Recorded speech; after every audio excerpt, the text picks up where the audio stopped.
The prairie wind whispered across the empty fields of Dry Creek Ranch, brushing the long grass and rattling the broken windmill like a memory that wouldn't rest. For 12 long years, Clint Rourke had lived out here alone, just him, his cattle. And the ghosts he couldn't shake that 12 years ago, Clint had been a different man. Full of laughter, love, and promise, he had built the ranch with his wife, Maybelle, dreaming of a future filled with children and Sunday suppers on the porch. But life in the West rarely gave what it promised. Maybelle died in a wagon accident on her way home from town, carrying their unborn child. One broken wheel on a muddy trail had turned a dream into a nightmare. After the funeral, Clint stopped speaking. Not to neighbors, not to the preacher, not even to his brothers who came from Wyoming to help settle Maybelle's affairs. He buried himself in work fixing fences, raising cattle, and riding the land like a ghost in his own story. His only companion was a steady old Mustang named Dusty, who never asked questions and never left. He didn't go to church. He didn't attend the harvest socials. He didn't trade gossip or join cattle drives. Folks in town came to call him the Hollow Rancher. Some said he went mad with grief. Others believed he just didn't care anymore. Either way, no one had been past his gate in years, except the supply wagons and an old ranch hand who left 2 summers ago and never returned. Clint didn't mind. Solitude was safer. No good ever came from getting attached.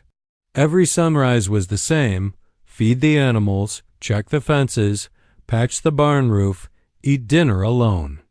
The silence had become part of him, so much so that the sound of a child laughing or a woman's voice on the wind made him flinch like an old scar touched by cold air. The walls of the house still held traces of his wife, her worn apron still hung on the back of the pantry door, and her embroidered quilt lay folded on the bed they once shared. He hadn't the heart to pack them away. He lived around her memory like a man avoiding a hole in the floor, always stepping around it, but never looking directly into it.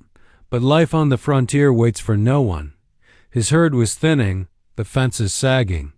A mule had gone lame, and the hayloft roof threatened to collapse.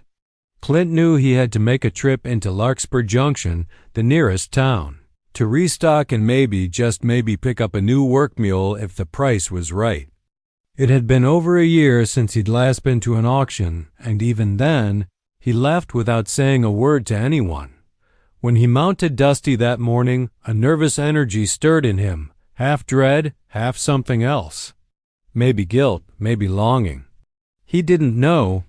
He just knew he needed a new mule, and he wouldn't speak unless spoken to. That was the rule now. That was how he kept the herd at bay. As he rode past the creek, the same one Maybelle used to wade in during hot summers, he caught a glimpse of their initials still carved in the cottonwood tree, C+M, wrapped in a crooked heart.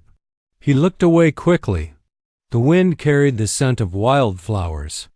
It hurt more than he expected. By the time he arrived at the auction yard in Larkspur, he looked like every bit the hermit people whispered about: wide-brimmed hat pulled low, grizzled beard, hands calloused from years of hard labor, and eyes that rarely met another's.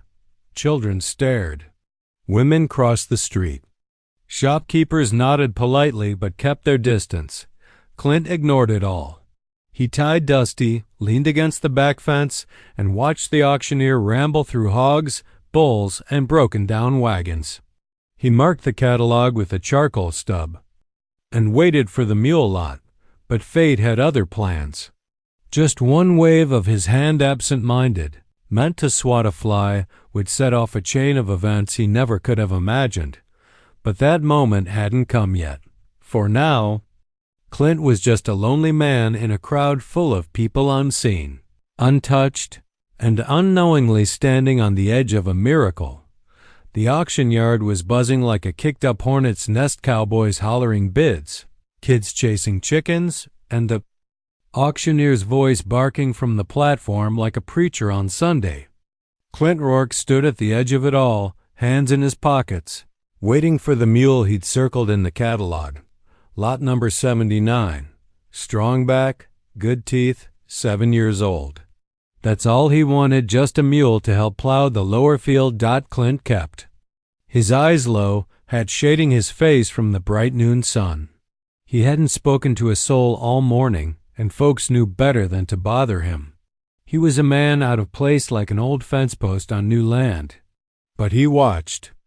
Always watching. The lots rolled by, pigs squealing, cows snorting, wagons creaking. At some point, the crowd shifted. The auctioneer, a short, wiry man with a red neckerchief, slammed the gavel and shouted, "Now next, lot number 78.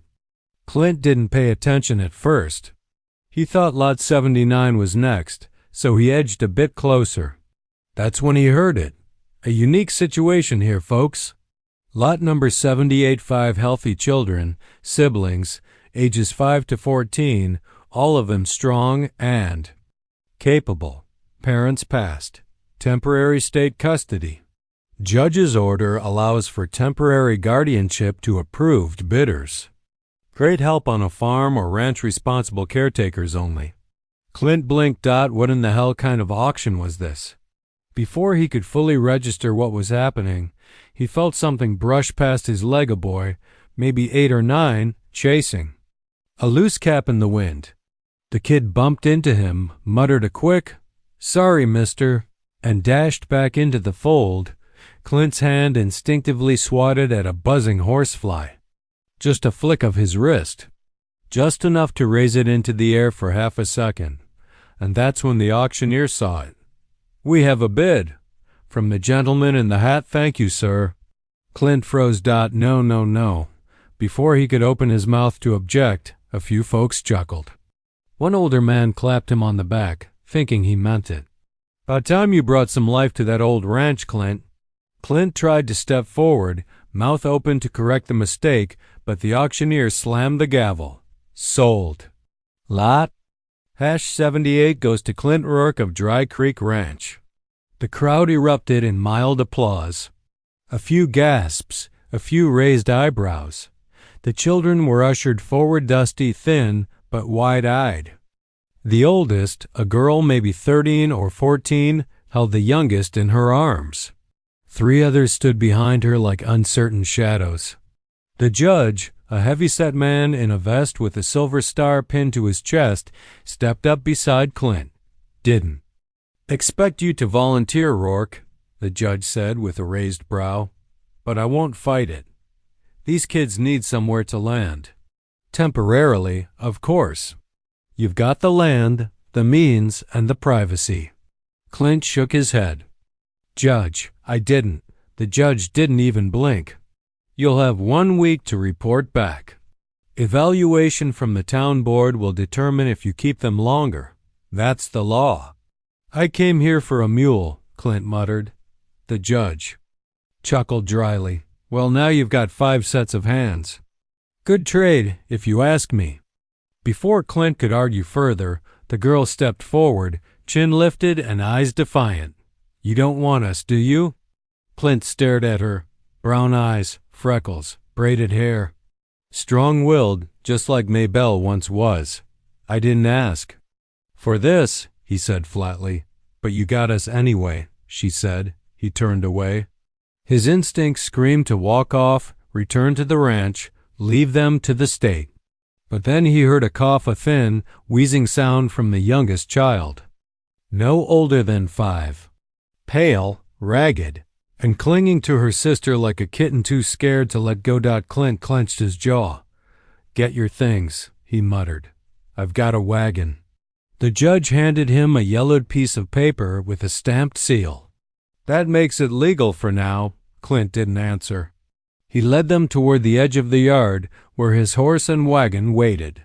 5 children trailing behind him like lost shadows, like ghosts he hadn't invited but couldn't ignore.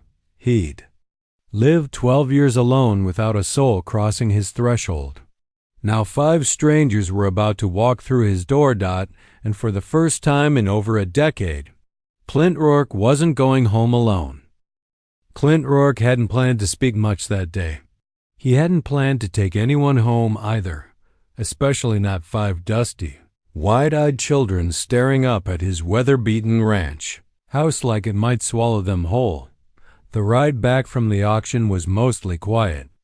Clint kept his eyes on the road ahead, reins in one hand, the judge's temporary guardianship papers stuffed in his coat pocket like a ticking bomb.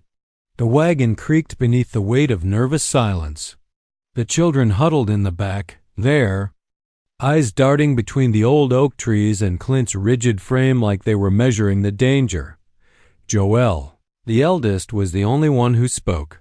"Do you got beds?" she asked, arms wrapped tightly around the youngest girl. Sophie. Clint didn't answer right away. "2 bunks and a cot," he finally muttered, "and a floor." He heard her suck in a breath, but she didn't complain.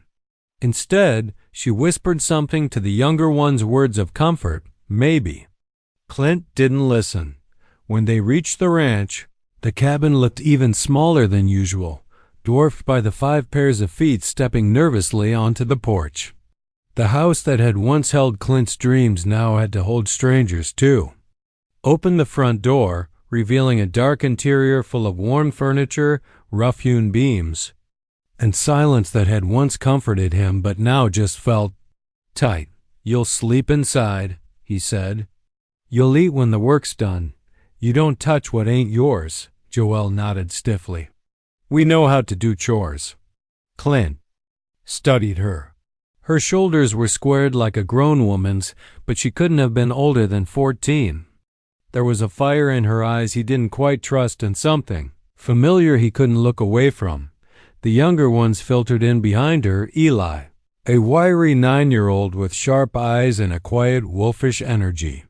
Sophie, just 5 and clinging to Joelle's hand. And the twins, Ben and Clara, 7 years old. Identical in build but polar opposites in expression. Ben full of nervous smiles, Clara watching Clint like she expected him to break. They looked around the cabin in silence. "What's that smell?" Ben asked. "Old wood," Clint replied, setting his hat on the hook, "and maybe regret." He didn't mean to say that last part out loud, but Joelle raised her eyebrows. "We've lived in worse." That night was chaos. Joelle took charge, organizing her siblings like she'd done it 100 times. She had Sophie in the cot and the twins on a makeshift bed of blankets. Eli insisted on sleeping near the fireplace to make sure no bears got in. Clint said nothing. He ate alone at the small table, sipping strong coffee while the kids made the place feel smaller with every whisper and shuffle. The sound of children breathing, rustling, living it was jarring. Later, in the quietest hour of night, Clint stood in the doorway to the kitchen, staring at the tiny bodies asleep across his floor. His cabin, once a hollow box echoing only with wind, now felt like it was holding its breath, and Clint didn't know if that was good or bad. The next morning didn't ease his doubt. The rooster crowed. Clint rose at dawn as always. He expected the kids to sleep in, but they were already up. Joelle was boiling water, Eli was poking around the feed sacks, and the twins were arguing over who got to crack eggs. Clint blinked. "You know how to cook?" he asked Joelle. "We know how to survive," she replied. "That's what Mama taught us, before she got sick." The statement landed like a stone in Clint's chest. He nodded. Ben walked out to the barn, trying to shake the strange warmth. Curling in his gut. By midday, he realized the children weren't just idle mouths to feed, they worked. Eli followed him to the barn, quietly mirroring his movements. The boy watched, learned, and didn't ask dumb questions. Joelle helped water the garden. The twins swept the porch. Sophie picked flowers and stuck them in an old teacup on the windowsill without asking. That last one got to Clint. He stared at those wild flowers longer than he wanted to admit. When supper came, Clint finally sat at the table with them. He didn't say much, just passed the beans and tore the cornbread. But as the 5 children laughed softly at some inside joke, Clint caught himself listening to life again. He'd spent 12 years with nothing but silence and pain. to fill the space around him. Now, in one unexpected day, his cabin was full. He had no plan, no roadmap. Just 5 mouths, 5 souls, and a house that felt too small and too full all at once. And for the first time in 12 long years, Clint Rourke didn't feel entirely alone. The days rolled on, slower than molasses and heavier than storm clouds. Clint Rourke tried to keep his head down and his mouth shut, but the 5 children scattered across his ranch made silence feel like a thing of the past. Each morning brought chores, eggs to gather, fences to check, cattle to feed. Clint didn't speak unless he had to. Still, the children watched him, studied him like some strange creature. And he, in turn, did the same. He was especially wary of Eli, the 9-year-old boy who followed him like a shadow. Eli didn't talk much, but when Clint turned around, he'd be there quiet, observant, holding tools, mimicking the rancher's every move. One afternoon, Clint was hammering a loose board back onto the barn wall when Eli spoke. "Was this your wife's ranch too?" The question hit him like a slap. Clint didn't look up. He just kept hammering. "It was." Eli nodded, like that explained something. "You fix everything yourself? Don't trust other folks to fix what's mine." That seemed to sit right with Eli, who picked up a nail and studied it. Makes sense. But as the boy walked off, Clint realized his hands were trembling. That night, the ghosts returned. Clint rarely slept well, but lately, the dreams had teeth. He saw Mabelle's face, her smile, the moment her wagon tipped off the ridge. Heard her last scream echo into the ravine. He woke up gasping, cold sweat plastered to his neck. The fire in the hearth burned low. But this time, he wasn't alone. Small shape stood by his bed. Sophie, the youngest. Her big brown eyes glistened. She held a blanket, her thumb in her mouth. "I had a bad dream," she whispered. Clint blinked. "Me too." He sat up and motioned for her to come closer. She didn't hesitate. She crawled up onto the edge of his bed, curled into a ball like a kitten, and was asleep in minutes. Clint stared at the ceiling for a long time, heart pounding. He hadn't shared a room with another soul since the day he buried Mabelle. But somehow, this tiny child breathing beside him quieted the storm inside his chest. The next morning, Joelle noticed. She said nothing, but her eyes tracked Sophie like a hawk. Later that day, as Clint was teaching Eli how to fix a saddle strap, Joelle walked over with her arms crossed. "We're not going to be here long, are we?" Clint didn't answer right away. She pressed. "We've been passed around enough. If you're going to hand us off, you should just say it." "I didn't ask for this," Clint said, voice low. "We didn't either," Joelle fired back. "But we're here." Her jaw was clenched tight. She was so young, yet already bearing the weight of someone twice her age. Clint saw something in her face, familiar stubbornness, sharp edges dulled by responsibility. Mabelle had looked at him like that once, when she found out she was pregnant and Clint had gone quiet with fear. "You watching over them?" he asked quietly. "I always have," she said, chin high. He nodded once. "I see that." She relaxed slightly. But before walking off, she added, "You don't have to like us. Just don't lie to us." That evening, as the children washed up in the tin basin out back, Clint sat on the porch and pulled an old photograph from his coat pocket. It was worn, creased a dozen ways from years of handling. Mabelle, sitting side saddle, laughing, a blur of sunlight behind her. She looked free. "I don't know what I'm doing, darlin'," Clint whispered into the dusk. "They deserve better than me." The photograph offered no answer. But inside the house, laughter erupted. Ben and Clara chasing each other, Eli hollering at them to quiet down, Sophie giggling in the corner. Life was happening without his permission. For the first time in years, Clint Rourke realized he wasn't the only ghost on this ranch.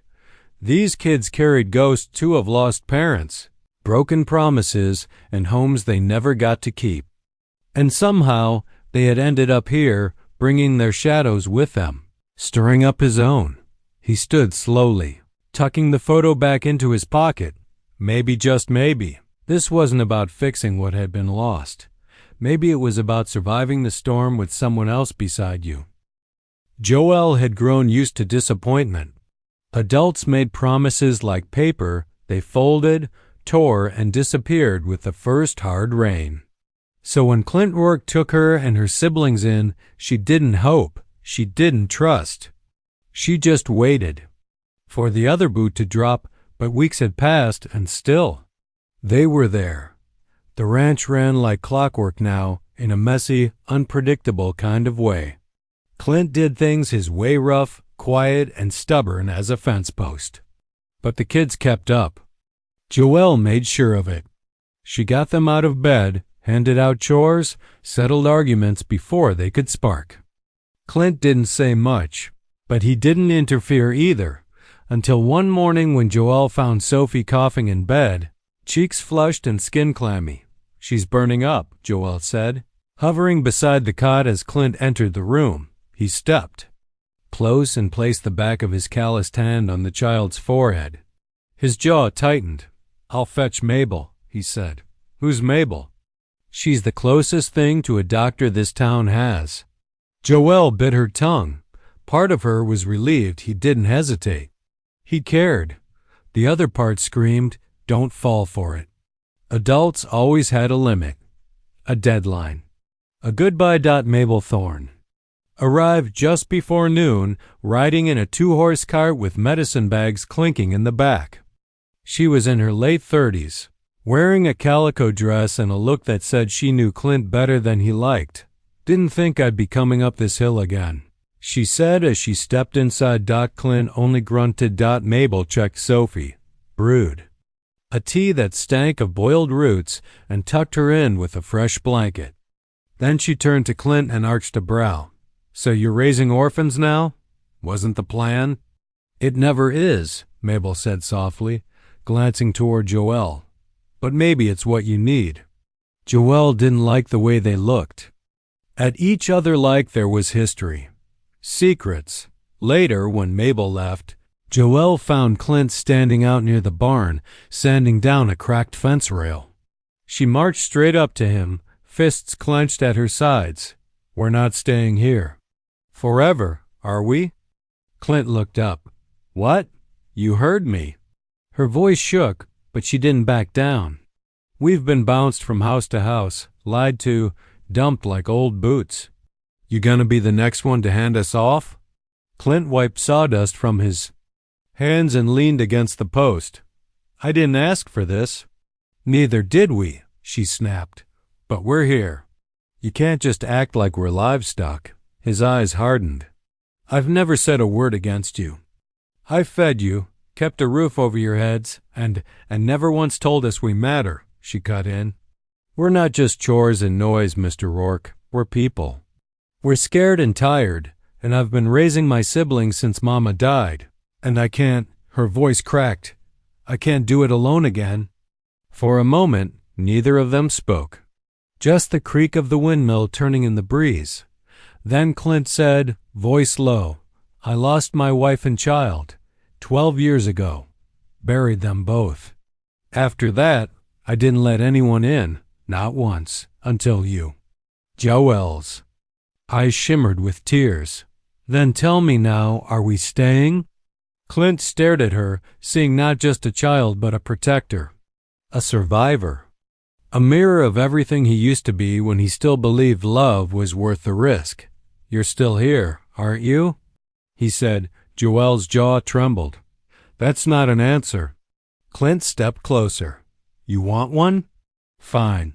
I don't have a clue what I'm doing. But I do know this. I'm not giving you back." "Not unless you make me," she blinked. "Judge gave me a week." "That was 3 weeks ago," he added. "If I was going to send you away, you'd already be gone."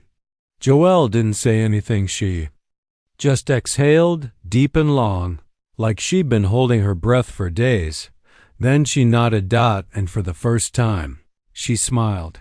That night, Clint set 6 plates on the table instead of 5. He didn't say a word about it. Just did a dot, and Joelle took the seat at the end where Maybelle used to sit. She didn't know it yet, but Clint had started calling her kid the same way he once spoke to his wife when she took over supper duty.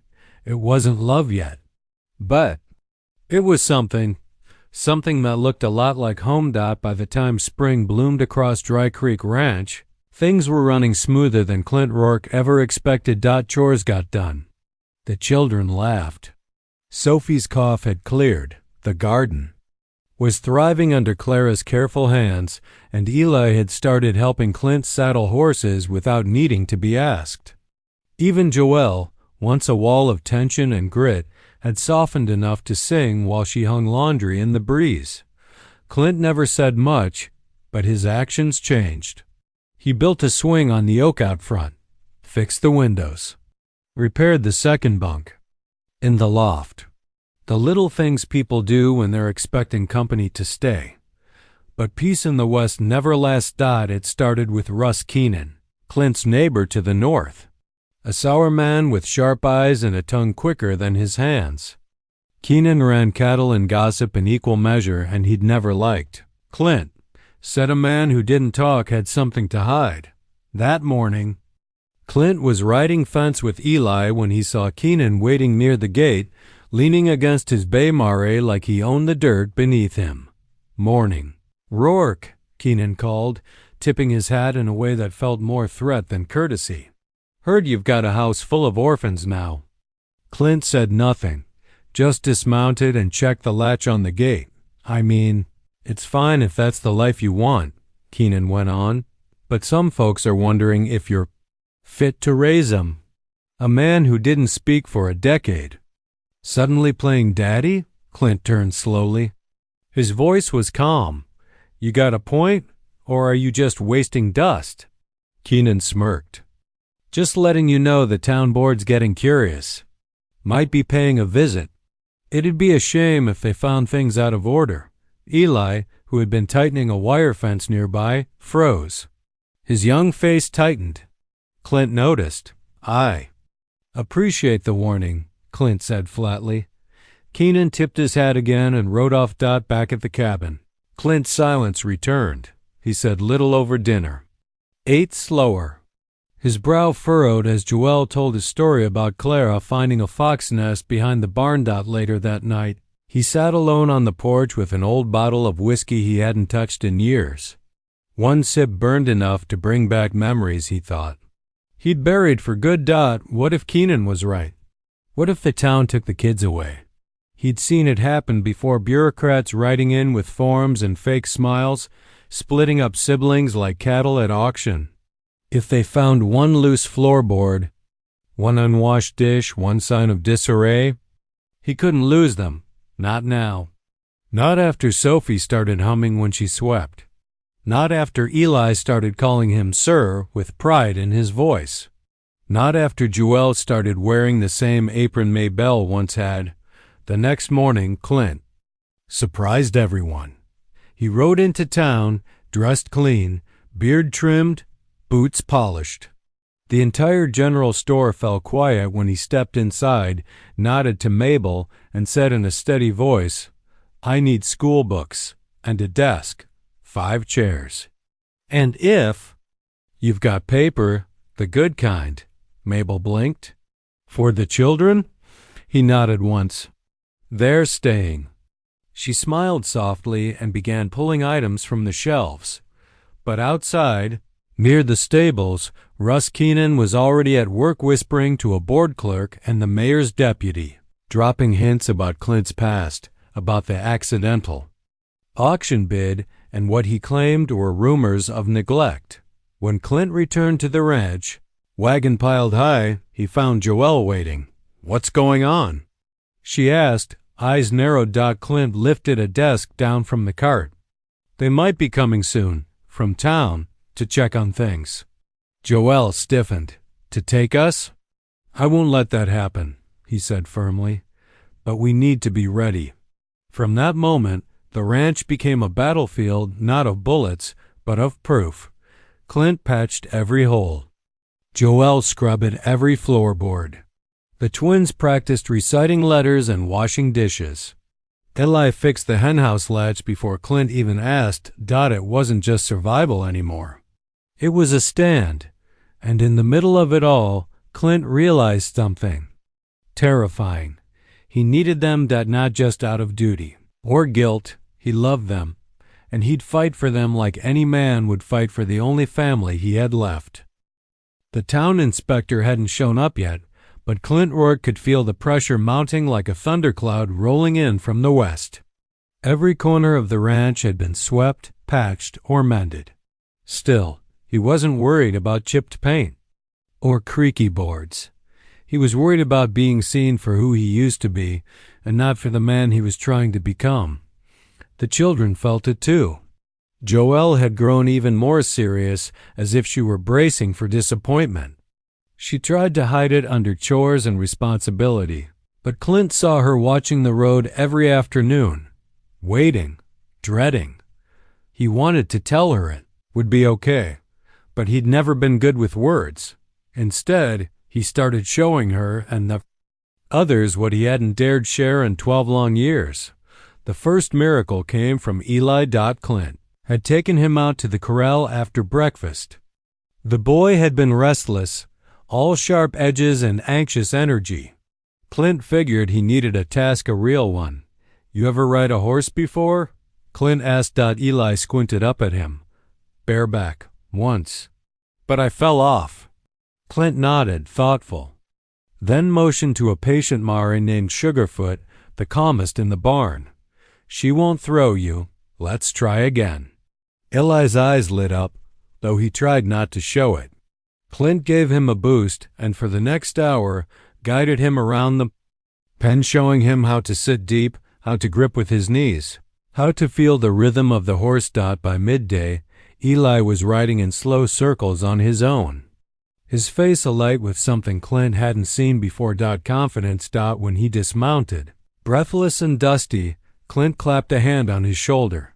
"You did good, son." Eli's eyes widened. That word "son" stuck in the air between them, like sunlight through storm clouds.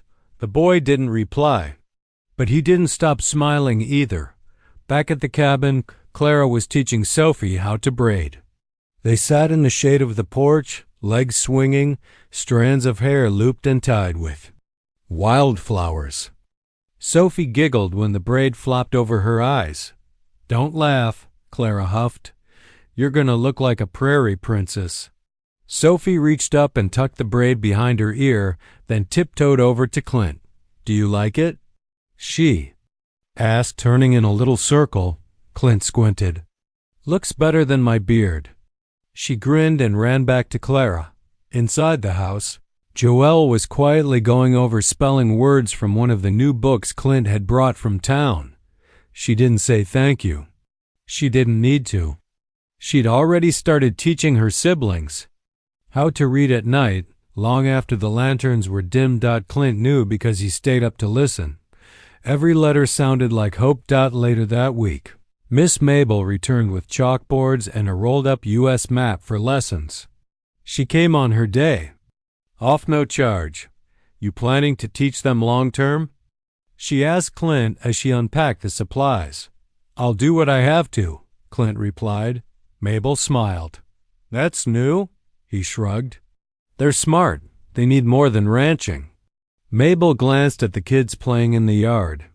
"And what about you, Clint? You ever think maybe you need more than ranching too?" Clint didn't answer. But that night, he sat outside with a mug of warm cider and watched the sun set with Sophie curled against his side. He didn't speak. He didn't need to. The next small miracle came on. Sunday. Clint saddled the wagon and told everyone to get dressed. They were going into town for church. The kids froze. Even Joelle looked stunned. "You sure?" she asked. "I am," Clint said, adjusting his hat. The ride into town was quiet, but the whispers started the moment they stepped into the chapel. People turned. Children stared. And then slowly folks began to nod in approval. The hollow rancher had come. to church. And he'd brought a family. After the service, Mabel introduced the children to other families. Joelle even joined a group of girls near the schoolhouse. Clint stood off to the side, arms crossed, but something in his eyes had changed. When they returned home, Joelle glanced at him from the wagon bench. "You okay?" Clint looked at her. "I reckon I'm better than I was." And in that moment, Joelle believed him. Clint Rourke still didn't say much, but that week, his actions spoke louder than most men's words. The house was still old. The floors still creaked. But the table was full, the chores were shared, and the barn echoed with laughter instead of loneliness. Little by little, the silence was being replaced by something warmer. And Clint knew no matter what the town inspectors said when they came, he wasn't just keeping these children alive. He was learning to live again. It had been nearly 2 months since the auction, since 5 children had accidentally stepped into Clint Rourke's world and turned it upside down. The ranch had changed. Clint had changed. There were warm biscuits on the stove each morning, muddy boots by the door, wildflowers on the windowsill, and laughter echoing off the barn walls. For the first time in 12 years, Clint felt like a man with something to lose. And that's exactly what made the letter so dangerous. It came on a Tuesday. Joelle had gone out to the mailbox at the end of the trail, a daily habit she'd picked up, half hoping for a letter from someone, anyone, that might tie them to their old life. What she found instead was a thick, government-stamped envelope, sealed in yellow as old parchment. She opened it, read it once, then again. And then the world tilted. That evening, as Clint stirred the stew pot in the kitchen, Joelle walked in, holding the letter. Her face was tight, her voice low and cold. "What is this?" Clint turned. He didn't need to look to know. "You weren't supposed to see that." "But I did." She unfolded the letter, thrust it toward him. "It's a transfer request for us. You filed to have us sent to another guardian." "I filed it weeks ago," Clint said. Before I knew what this really was." "So you were planning to send us back?" Joelle snapped. "Even after everything?" Clint set the spoon down and took a step forward. "It was just in case." "In case of what?" "In case you got tired of us? In case we made too much noise or reminded you of something you lost?" Her words hit like bullets. Clint flinched. Joelle's voice cracked. "You said you wouldn't give us back." "I'm not going to, but you were." "I didn't send it," Clint said, voice firmer now. "I signed it, but I never mailed it. It's been sitting in that box since the day after you got here. I changed my mind. I just ... Never had the courage to throw it away." Joelle looked at him, her brown eyes burning. "So you were going to give up on us before you even gave us a chance?" "No," Clint said. "I was afraid." "Of what?" "Of loving again." The words fell like stones between them. He hadn't meant to say them aloud, but it was the truth. Joelle stood there for a long moment, breathing heavy. Then she turned on her heel and stormed outside. Clint didn't sleep that night. He sat in his chair by the fireplace, the unsigned letter clutched in his hand. Guilt clawed at him. He'd built fences his whole life to keep animals in and people out. He didn't know how to unbuild them, not even now. By morning, the cabin was quiet, too quiet. He stepped outside and found Eli sitting on the porch rail, looking anxious. "She took the others," the boy said. "Joelle said we shouldn't stay where we're not wanted." Clint's heart dropped. He ran for the barn. The small wagon was gone. One of the mules' 2 tracks pointed toward the woods. He rode hard, faster than he had in years. His coat flapped behind him, Dusty's hooves kicking up clumps of wild earth. He found them hours later huddled in a shallow rock cave, halfway up Juniper Ridge, soaked from a morning rainstorm. Joelle was holding Sophie in her lap. The twins shivered under a blanket. Eli was poking the fire, red-eyed and tense. When Clint dismounted, Joelle stood between him and the others like a guard dog. "You came," she said. "I always would," Clint answered. She swallowed hard. "Then why didn't you tell us about the letter?" "Because I was a coward," he admitted. "I lost my family once. I didn't think I was strong enough to have one again." He looked at each of them, rain dripping from his hat brim. "But I've learned something since you came. I'm not the same man I was, and this ranch, it's not a place anymore. It's you. All of you." He pulled a crumpled letter from his coat and tossed it into the fire. "I'm not sending you anywhere. You're already home." Joelle stared at the flames, then at him. Her chin trembled. "Finally," she said. "Then take us home." That night, Clint carried Sophie into the cabin while the others followed. He warmed towels by the fire, mended the wagon, cooked dinner. He didn't ask for thanks. He didn't need to, because when Joelle set her plate down, she walked over to him, rapt, her arms around his waist, and whispered, "We're not afraid anymore." And neither was he. The morning after Clint burned the letter, the ranch felt different. The wind still carried dust across the prairie. The chickens still fussed in the coop, and the old boards on the porch still creaked under Clint's boots, but the silence in. His soul had shifted. It wasn't empty anymore. It was alive. Joelle helped Sophie with her boots while the twins raced around the barn. Eli was already out with the cattle, leading them toward the north field like he'd been doing it his whole life. Clint stood on the porch watching them and realized, with quiet certainty, that something had changed in him. He didn't just care about these kids. He belonged to them. That night, after supper, Clint pulled out something he hadn't touched in years, Maybelle's family Bible. Its leather cover was worn, the edges gold-faded and soft with time. He ran a hand over her handwriting on the front page, "Property of Clint and Maybelle Rourke, Dry Creek Ranch." He took a deep breath, then reached for a pencil. Joelle, watching from the doorway, stepped in cautiously. "What are you doing?" Clint didn't look up, adding names. He wrote them in slowly, one by one. Joelle Grace Rourke Eli James. Rourke Clara Rose Rourke Benjamin Thomas Rourke Sophie Annabelle Rourke. Joelle pressed a hand to her mouth. Clint finally looked at her. "You're not my blood. But neither was Maybelle when I first met her. Family's more than that." She blinked quickly. "You're adopting us? If you'll have me." Joelle ran to him, nearly knocking over the chair.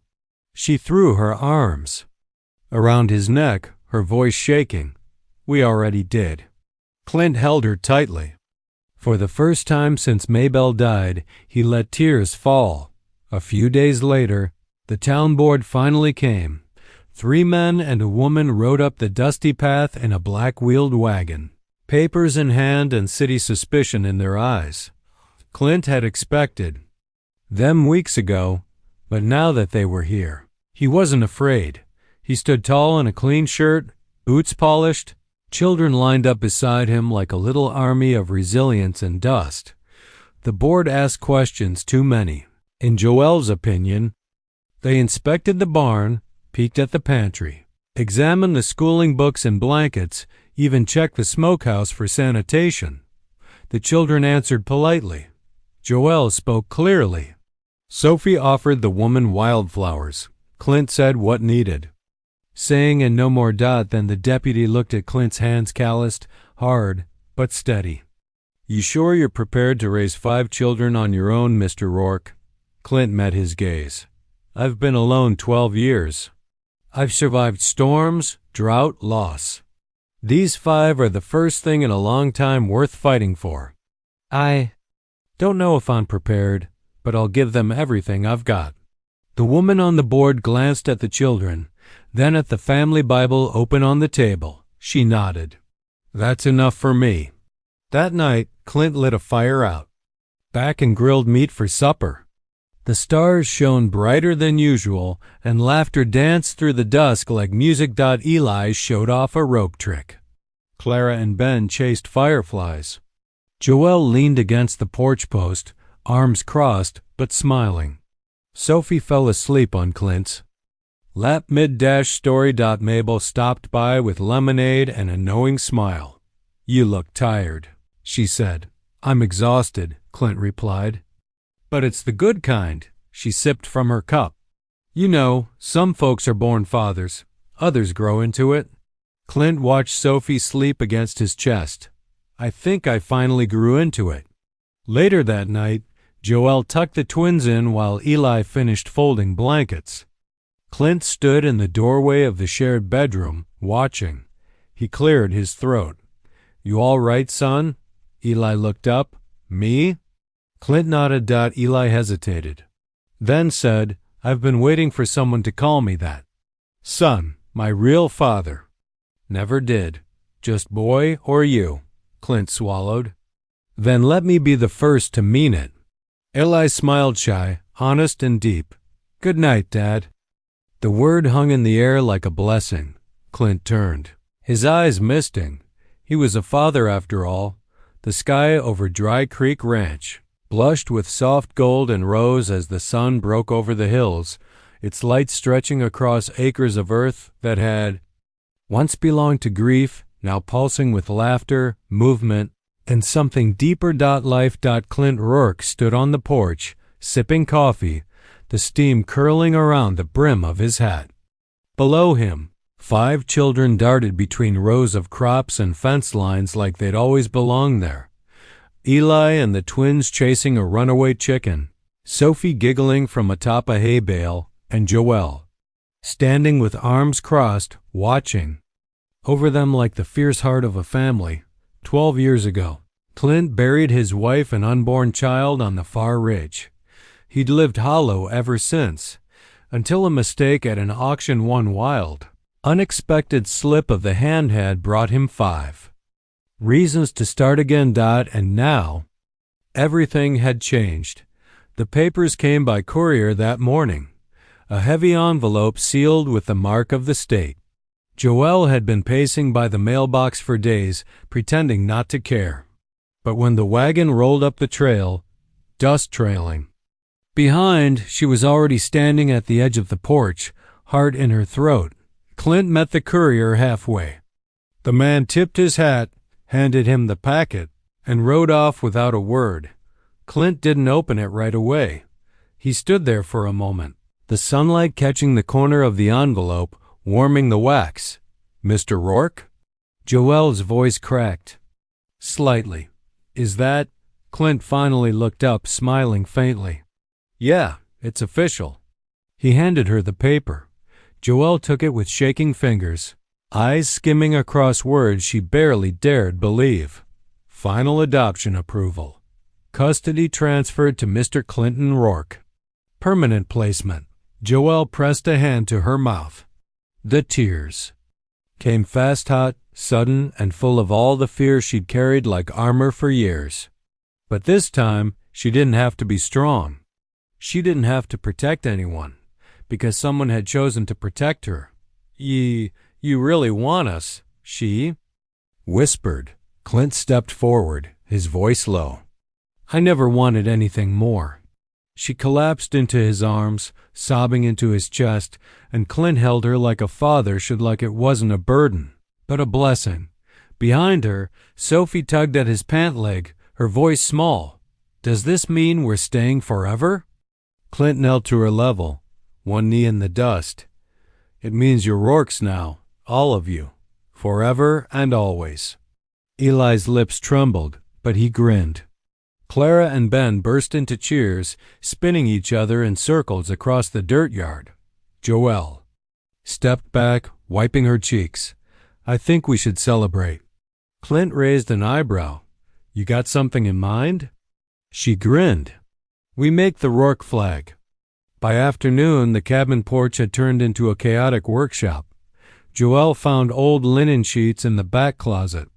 Clara and Ben painted a crude ranch symbol, a big oak tree with 5 roots and 1 strong trunk. Eli helped hammer the pole together, and Sophie sprinkled pressed flowers into the fabric to make it smell like spring. Clint just watched from his rocker, heart aching in the best way possible. They weren't guests anymore. They weren't orphans. They were family. That night, under the fading pink sky, the flag went up on the fence post overlooking the valley. Everyone stood still. "I want to say something," Joelle said, stepping forward. "To the land, and to Mama and Papa, if they're listening." Clint tipped his hat, and the others bowed their heads. Joelle took a shaky breath. "We were scared, lost. We didn't think anyone wanted us. But we found someone who didn't just open his door. He opened his heart. This ranch was built by love once, and now it's filled with it again." She looked to Clint. "Thank you for making us yours." He didn't trust his voice, so he just nodded. And when Sophie whispered, "It smells like home now," no one could disagree. Later, when the children had gone to bed, Clint sat out on the porch, stars blinking above him like old friends. The land was quiet, peaceful. He reached into his coat and pulled out Maybelle's Bible again. There was no space left for new names, so he did something else. He wrote a letter, folded it neatly, and tucked it between the pages. Maybelle. "I kept my promise. I built something real. They call me Dad, and I think you'd be proud. Love, Clint." He closed the Bible and set it beside him. The house behind him wasn't silent anymore, and the ranch, for the first time in a very long time, was no longer a place he just lived in. It was home.